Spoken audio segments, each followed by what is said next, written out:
السلام عليكم ورحمة الله وبركاته. ilmaan oromoo akkam jirtanii mucattiin tun sana jedhamti tiktok kee jala sinii kaaya warri isii beektan karaa keessana dubbisaa kiroo raksa dhuddee hammaama keessatti agarree amma kinu haga sa'aatii kana ofiin beektu warra rabbi siratan share doit godhaati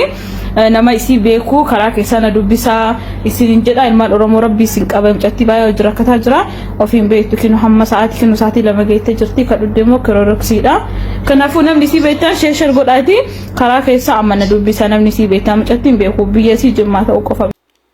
Ashama harka fuunee hordoftoota siifantuubii kan biyya keessaa kan biyya alaa bakka jirtanitti nageenyuma keessi na baatu akkam jirtu nagaa keessanii ani nagaa kooti obboleettiin keessanii isinis akka nagaa taatan abdii guddaan qaba jecha akkasuma warroonni chaanaala kiyyaaf maatii hin taane subscribe gochuudhaan maatii koo ta'asin jedha akkasuma warroonni immoo jajjabeessartaan galatooma ulfaadhaa isin jedha akkuma suuraa irratti yookiin immoo viidiyoo dura dhageessa irratti mucayyoon kuni dhalattuu jimmaati jedhanii jira dhalattuu jimmaati jedhanii kiroreksii dhugdee jirti namoonni beektanii jiraatanii keessan dubbisaa jedhanii jiran jechuudha akkasuma immoo namoonni gara YouTube kanaan ijoolleen ishee beektan yoo jiraatanii dubbisuu dandeessu karaa tiktokiitiin fi karaa feesbuukiitiin maxxansanii jiru jechuudha. Ana obboleettii koo kana akkuma beekamu ka kiloreksii dhugdeedhanii ani dhugaas ta'e sobas ta'e waaqayyo haa beeku ani dhugaa dubbachuudha fi ijoolleen keessattuu biyya ormaa jirru kun adaraa keessan lubbuu teecha yoo baate uumaa hin argitan deebitanii lammata hin argitan jechuudha lubbuu teechaan baate tan yookiin birriidhaaf jettanii yookiin dhiiraaf jettanii yookiin waan wayii yookiin namni hoosii aarti jettanii hiriyaadhaaf jettanii kan lubbuu keessan baastan baay'eetu jira jechuudha wantoota akkasii irraa of qusadhaa lubbuun takka baatu hin deebitu jaarsi tokko deemu tokkuma dhufa garuu lubbuun takka baatu hin dhuftu birriinis yoo biiliyoonni bade biiliyoonatti caalee dhufa argachuu dandeessa birriidhaafis kan fajjeestu jechuudha kan hiriyaafis fajjeestu hiriyaan tokko yoo deeme tokkumatu dhufa dhiiraaf jechuudha dhiirri yoo tokko deeme tokkuma dhufa kanaaf kiroreksii dhiiraaf jettanii kiroreksii hin dhuginaa isin jedhu magaalatti ijoolleen shamarranii akkasuma immoo qarshii warroonni isin jalaa balleessan yookiin maatiin keessa isin jalaa balleessan sitti aartanii waan biraaf goggootan baay'eetu jira kuni dhugaa waaqayyo jechuudha isin hin baasu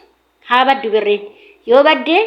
ati yoo san caalaa argachuu dandeessa kana maachi hojjette san caalaa argachuu dandeessa umriin kee yoo waaqayyo si dheeresse san caalaa argachuu dandeessa birrii dargama garuu lubbuu ta'e argachuu hin dandeessu itti deebi'uu hin dandeessu waan ta'eef takka lubbuun takka baate deebi'uu hin dandeessu ishee dhadhaan ibidda bu'e deebi'uu hin danda'u jechuudha oduu waan fedhe goote dhadhaamee ibidda buusiti bakka duraas akka dhadhaasitti nan deebisee iyyaati hin deebi'u waanuma feeyyoo oduu goote jechuudha hin gubateetuma bada jechuudha lubbuun teellee akkasuma homaa takkittii boqonnaan deebi'uun hin jiru kanaafuu irraaf qusadhaa isin jedha obboloota kooyi wantoonni nama aarsan baay'eetu jira haa ta'uti obsaan dabarsi guyyaa tokko sii darbuu danda'a waan ta'eef har'a yoo sitti dukkanaa'e boru sii ifuu danda'a kanaafiyyuu immoo obsa qabaachuu qabna akkuma garaan keenya nu godhe kanan ta'a akkuma immoo namni tokko waan tokko yoo si gochuu yaade akkasi ta'in maaliif ofitti amanamummaa qabaadhuti obsa qabaadhu yoo obsa qabaatte immoo iddoo gaarii ga'uu dandeessa galma yaaddillee ga'uu dandeessa nama obsa qabutu waan hunduma keessa darbuu dandeessa har'a sitti dukkanaa immoo boru sii ifuuf jira waan ta'eef kanaaf abdii hin kutatinaa warroonni abdii kutatanii kiroreksii dhugdanii maali jettan kunis dhugaa waaqayyoo ani akka kootitti hin barbaachisu abdiin kutin addunyaa harratti abdiin kutin hanga laftaan irra jirtu jechuudha maaliif hunduyyuu guyyaa waaqayyo sii murteesse hin qaba waan ta'eef inuma walitti baata waan ta'eef kanaafuu kuni dhaamsa kooti dhaamsa shamarran hundaati kan na fakkaatan kan warroota akka anaa biyya ormaa keessa jiran jechuudha namni yookiin birrii nama yalaa badduu yookiin nama yalaa hin balleessan jechuun muti maatillee tan balleessu hin jira kan hin balleessines hin jira haa ta'uti garuu obsuutu caala tan tama asiyaatti hojjettu qabachuu qabda ofirra birattis ta'u yookiin nama of amantuu keetittis ta'u ergattee yookiin buukii gatirrattis ta'u ergattee qabachuu qabda malee har'a yoo kan waggaa tokko lama sadii afur shan seelaa bade bakka jettee raattee of ajjeesuu hin qabdu cimtee of jabeessitee hojjechuu qabda waaqayyo isin gargaaru hunduma keenya nu gargaaru jabaadhaa isiniin jedha waan akka wanta akkana har'aa of qusadhaa obsa godhadhaa nama obsitu waan gaariitti baa obsaa xaanan garumsaa dhuga jedhe oromoo yoo mamaaku kanaafiyyuu yoo nuti obsine waan gaariitti ba'uu dandeenya isiniin jedha akkasuma akka warroonni chaanaala kana faaraa taatan subscribe gochuudhaan hin jajjabeessaa asumarratti gorsi kiyya asumarratti turtii gaarii Yoyyaa Oromoo waa'een keenya yoo itti dhiisan silaa nama dhiisu dubbii keenya takkan taane jedhe dhugaa isaati. Oromoo ko warreen viidiyoo kana argitan sheer du'iti toon godhin adaraa keessan adaraa waaqa isin uumee adaraa nama jaallattanii akka hin dabarsine. Mucayyoon suura ishii asirratti argitan kuni Xaayituu Tacanee jedhamti. Dhalattuu godina Shawaa Bahaa aanaa warra Jaarsooti. Mucayyoon kun akkuma keessanii jireenya ishee fi jireenya maatii ishee fooyyessuudhaaf gara biyya hambaa Dubaay yookaan Imaraat dhufte. Dubaay erga dhuftee waggaa fixxeetti. Dhuftee hamma ji'a 7tti maatii ishee fi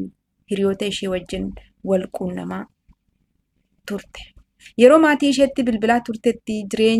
manni isheen jiraachaa turte jireenyi akka hin mijanneef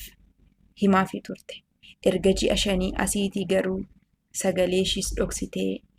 achi buuteen ishiis dhabamee jira. Oromoo ko maatiin mucayyoo kana halkan ciisa dhabanii guyyaa ofiin boo'aa ofitti guungumaa jiraatu. Qalbiin isaanii as yaada tasgabbaanii jiraachaa hin jiran. Keessumaa harmeen ishee jechuudha. Harmeen ishee keessumaa jireenya sodaachisaarra jirti. Adaraa keessan Oromoo ko mucayyoon kun yoo lubbuudhaan jirti ta'e maatiin jiraachuu ishii barbaadu. Yoo immoo duuteetti ta'e maatiin hirmii baafachuu barbaadu. Adaraa keessan Oromoo ko mucayyoo kana nuuf barbaada isiniin jedhu maatiin. Warreen odeeffannoo mucayyoo kanaa qabdan viidiyoo hojjedhaatii nu beeksisaa. Adaraa keessan Oromoo ko adaraa keessan. Harmeen sagalee mucaashii dharraatee waan jirtuuf dharraa sagalee dhala isheetii akka baastan kabajaan isin gaafadha. Galatooma.